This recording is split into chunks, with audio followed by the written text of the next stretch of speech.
Part 8. Where is Archie? Deceitful lies and persistent rumors. After the interview with the Nation newspapers, Mr. C reached out to the reporter and offered to shed light on the events surrounding Archie Goodman's vanishing act. His motives, however, remained shrouded in ambiguity. Was he a truth seeker aiming to unravel the mystery, or a master manipulator weaving a web of deception? Mr. C began to craft his version of events, intertwining lies and fiction with skillful precision. His words flowed like a river, carrying listeners on a journey through the tangled web of Archie Goodman's disappearance.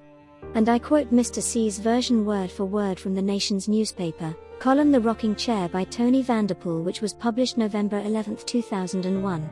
And here it goes. To this day, Mr. C and the old people of St. Andrew still talk about the disappearance of Archie Goodman early in the 20th century.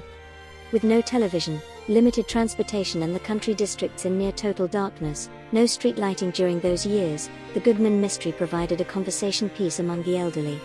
According to Mr. C, some people believed that Goodman, who lived at Hillaby, was murdered. But I found out that that was not so. The truth is that his house was disordered. The oldest daughter, he went all out to have her well placed, and then, as far as I understand, he discovered that she was running far beneath the standard he had expected of her. What he discovered was that she had most of the support from her mother. You can well understand the situation, that is, a father trying his best for the daughter, the mother just allowing her to do as she liked.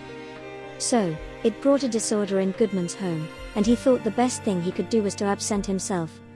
It was a Monday night, give rise to a Tuesday morning. I heard the news just before midday, that Goodman had disappeared in the night, and nobody knew anything about him. But he had been fortunate to catch a boat going to British Guiana, or now called Guyana. You know, BG in those days was the place where almost every Barbadian could be found. Those were the days when BG, with her large land mass, provided the ideal safe haven for civil servants and others, who ran afoul of the law and who could afford a $10 deck passage on a schooner, no work permit, no ID card, no nothing. Mr. C continued, the former St. Simon resident who will be 101 next month, Archie, ended up in Canada and only a few people knew he was there, I being one of them.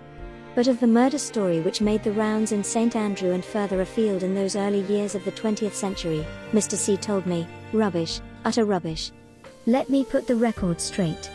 No body was discovered because Goodman was not dead, he was very much alive. Since I had never heard much about the Goodman episode, my interest was aroused when a St. Andrew citizen phoned me with, Tony, I am enjoying reading about Mr. C, ask him about the disappearance of Goodman. Mr. C's recollection of the Goodman story is as follows. Archie Goodman and a man by the name of H lived next door to each other. H was a very successful undertaker. Burying the dead was his business and H did it very well. He was a decent man and was proud that he was able to send his son to Cumbermere. Word got around that Goodman, after closely watching Hope's activity, had decided that there was good money to be made burying the dead. There would be no problem in building the coffins and getting the bodies.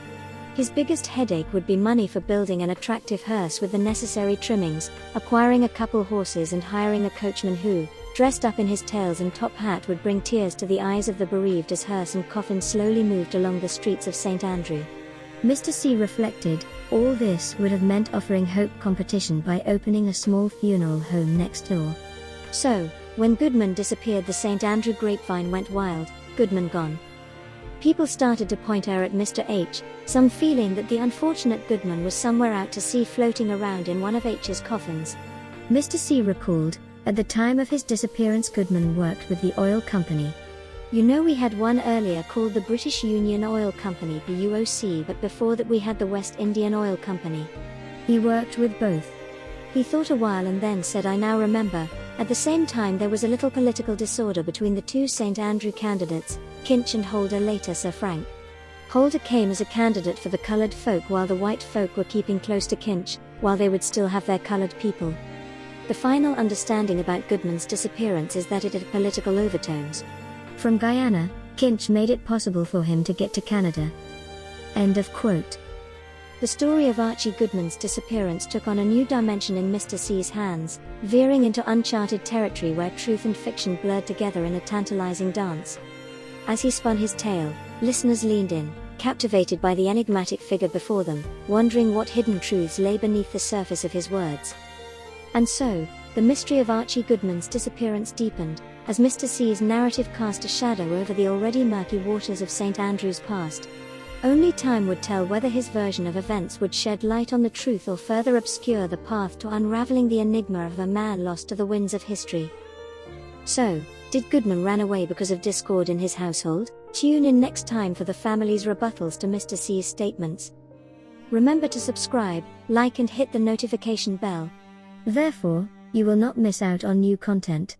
And remember, whose truth? No other than Dr. Ruth.